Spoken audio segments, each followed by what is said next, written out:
देखिए आज के टॉपिक में जो पढ़ने वाले हैं वो पढ़ेंगे पत्र लेखन, यानी कि पत्र लेखन से संबंधित जो क्वेश्चन आपके एग्जाम्स में पूछे जाते हैं।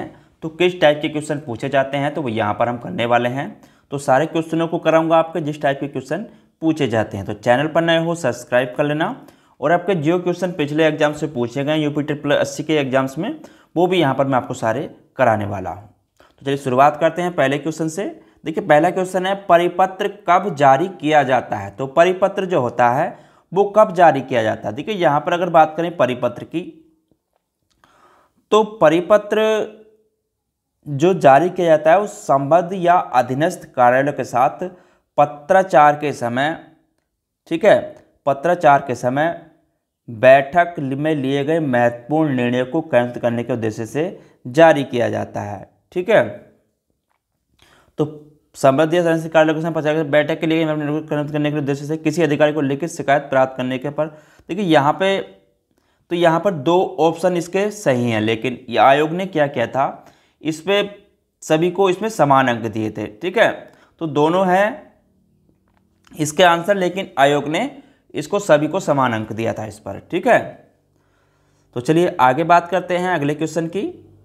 किसी छात्र द्वारा अपने विद्यालय में मनाए गए वार्षिक उत्सव को उत्साहपूर्ण जानकारी अपने प्रिय मित्र को देनी है, यह किस प्रकार का पत्र कहलाएगा। देखिए किसी छात्र को अगर अपने विद्यालय में मनाए गए वार्षिक उत्सव की उत्साहपूर्ण जानकारी अपने प्रिय मित्र को देनी है तो ये किस प्रकार का पत्र कहलाएगा। तो ये अगर इसकी बात करें तो ये जो पत्र कहलाएगा, देखिए किसी भी व्यक्तिगत मामले में संबंध में पारिवारिक सदस्यों, मित्रों और प्रियजनों को लिखा जाता है वो वैयक्तिक पत्र लिखा जाता है। कैसे लिखा जाता है, वैयक्तिक पत्र लिखा जाता है। अगर हम किसी भी अपने यानी कि निजी व्यक्तिगत मामले के संबंध में परिवार के सदस्यों को, ठीक है, तो या मित्रों को, तो ये प्रियजनों को लिखा जाता है, तो ये वैयक्तिक पत्र, तो जिन्हें उन्हें क्या कहते हैं हम व्यक्ति, तो उन्हें हम, ठीक है।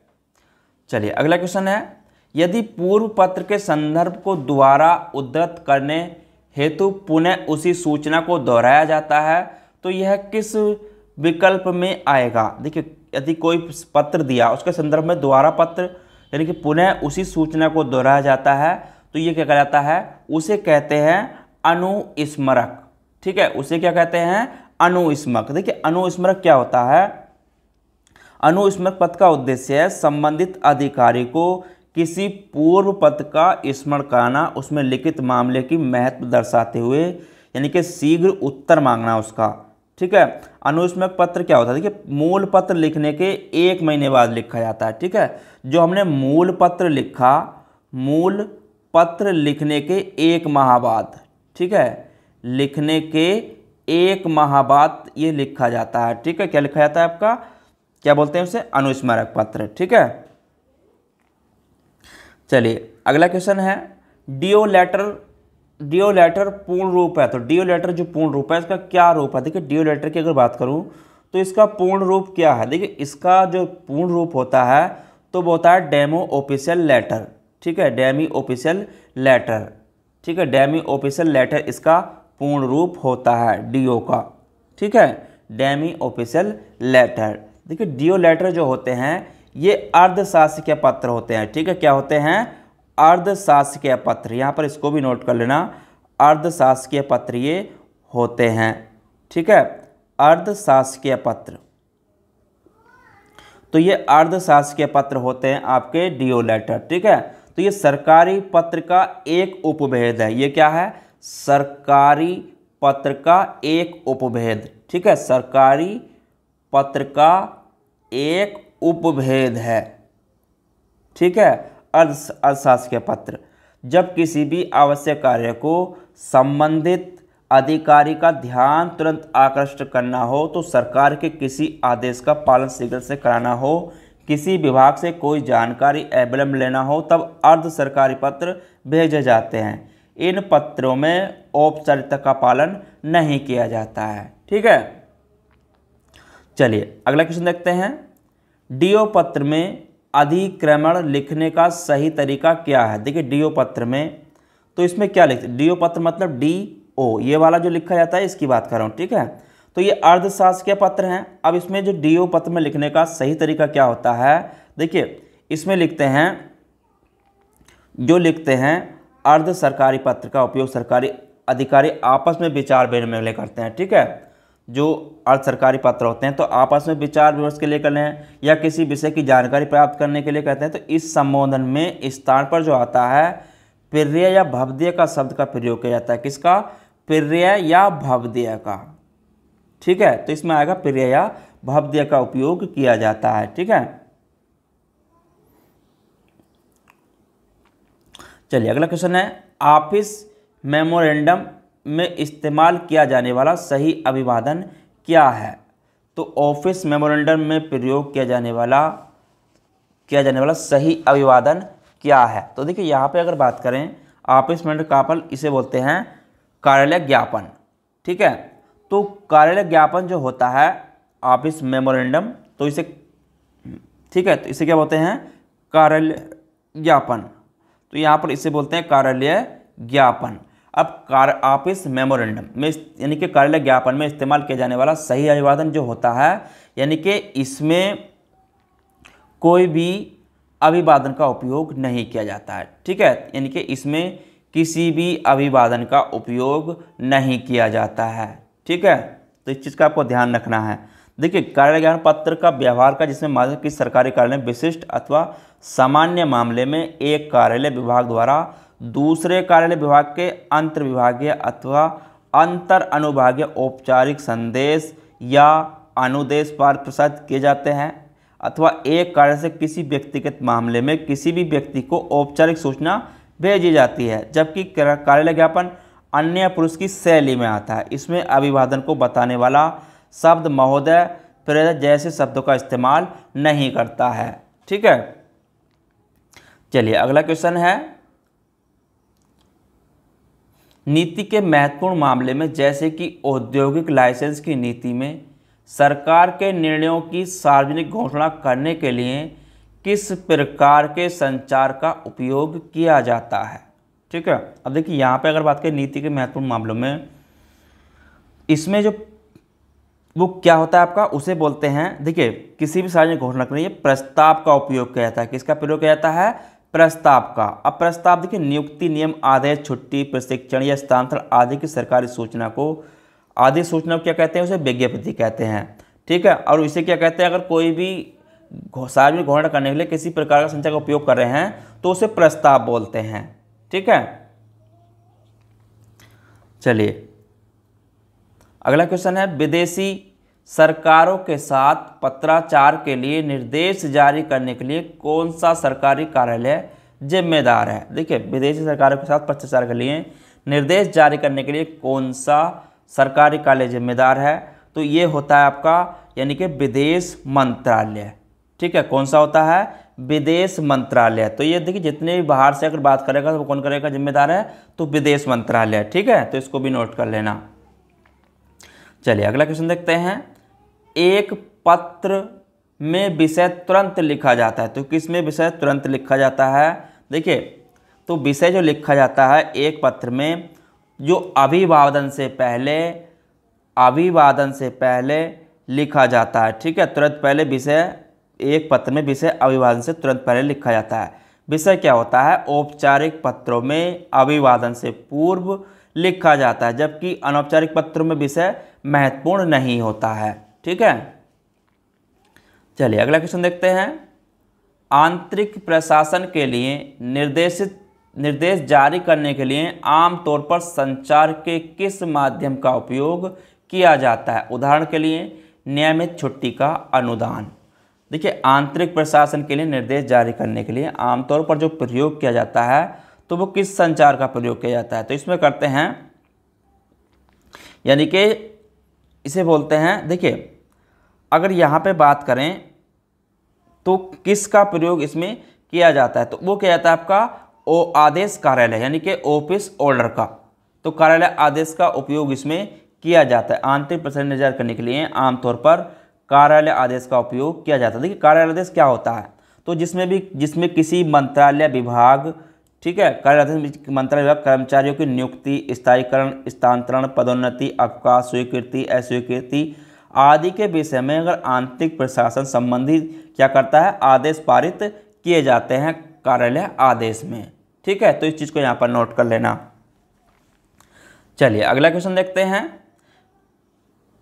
केंद्र सरकार में आधिकारिक संचार के लिए लिखित संचार के कितने रूपों का उपयोग किया जाता है? देखिए केंद्र सरकार में आधिकारिक संचार के लिखित रूप में तो 11 रूपों का उपयोग किया जाता है। कितने कहता है? 11 रूपों का उपयोग किया जाता है। ठीक है, चलिए अगला क्वेश्चन देखते हैं।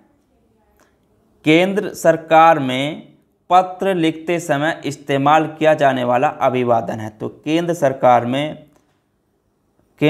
में पत्र लिखते समय इस्तेमाल किया जाने वाला अभिवादन क्या है आपका?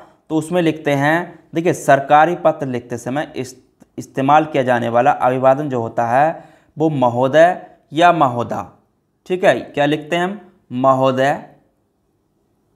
ठीक है, महोदय या महोदया, महोदया, तो ये लिखते हैं, यानी कि सर, मैडम। तो यानी कि सर या मैडम उसमें हम लिखते हैं। जबकि अर्ध सरकारी जो पत्र जो होते हैं, ठीक है, अर्ध सरकारी पत्र में मित्रतापूर्ण भाषा में लिखा जाता है, जिसमें हम संबोधन के लिए प्रिय लिखते हैं। ठीक है, क्या लिखते हैं? प्रिय लिखते हैं। ठीक है, तो इस चीज़ को भी आपको ध्यान रखना है।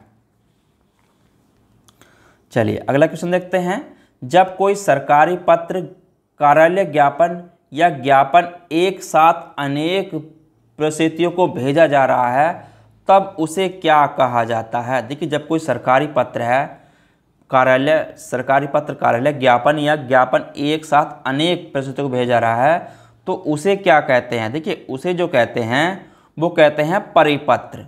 ठीक है, परिपत्र जब कोई सरकारी पत्र या ज्ञापन अनेक विभागों, अधिकारियों या कर्मचारियों को भेजा जाता है, ठीक है, तो उसे परिपत्र या गस्ती पत्र भी कहते हैं। ठीक है, परिपत्र या गस्ती पत्र।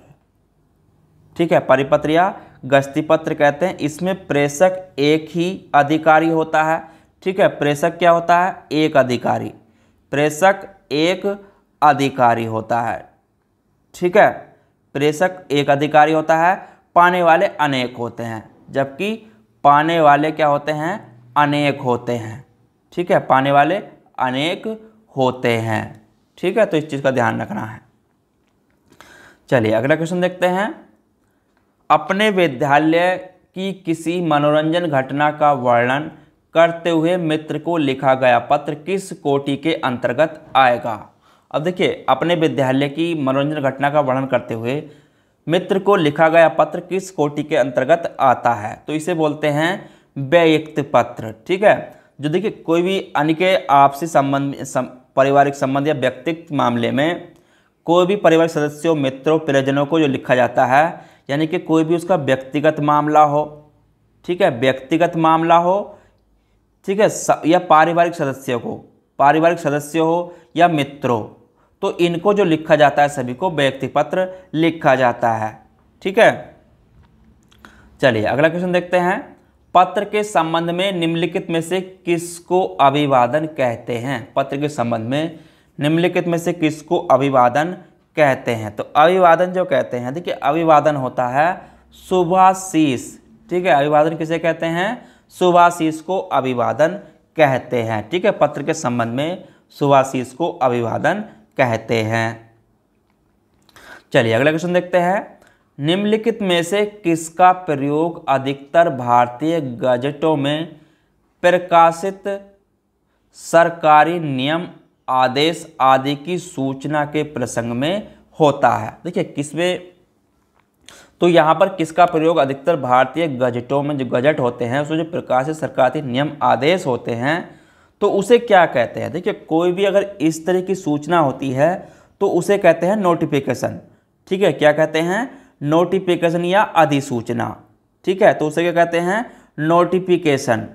कोई भी चीज़ निकालती है तो क्या निकालती है? वो नोटिफिकेशन। ठीक है, तो उसे हम नोटिफिकेशन कहते हैं। भारतीय गजटों में जो प्रकाशित सरकारी नियम, आदेश आदि की सूचना के प्रसंग में प्रत्येक, ठीक है, तो अधिसूचना में प्रत्येक विभाग के लिए विशिष्ट विषय निश्चित होता है।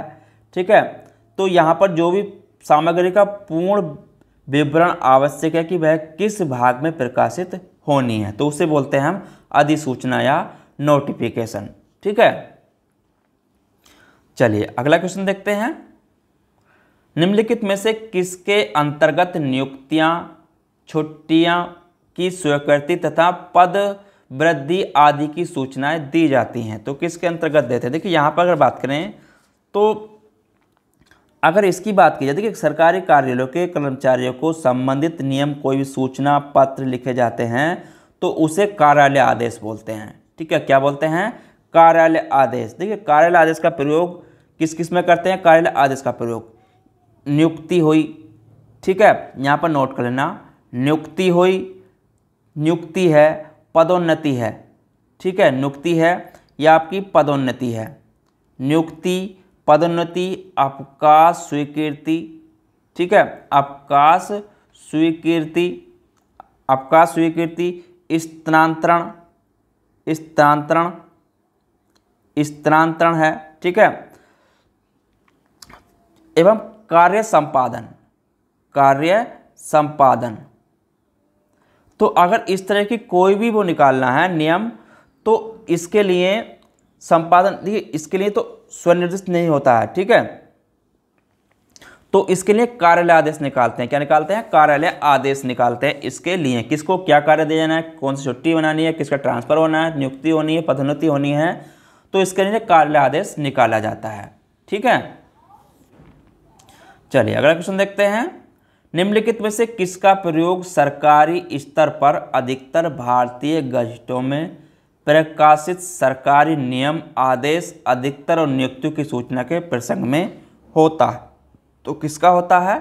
देखिए अभी बताया था मैंने, अगर कोई भी राजपत्रित अधिकारी की नियुक्ति, पदोन्नति, स्थानांतरण और उनके अवकाश की स्वीकृति की सूचना को राजपत्र में प्रकाशित करने के लिए अधिसूचना का प्रयोग किया जाता है। किसका किया जाता है? अधिसूचना का प्रयोग किया जाता है। ठीक है, इसके अलावा सरकारी अधिकारियों को अधिकार सौंपने, वापस लेने, नियमों, उपनियमों को, आदेशों को लागू करने के लिए भी अधिसूचना का प्रयोग किया जाता है। ठीक है, तो इस चीज़ को आपको ध्यान रखना है।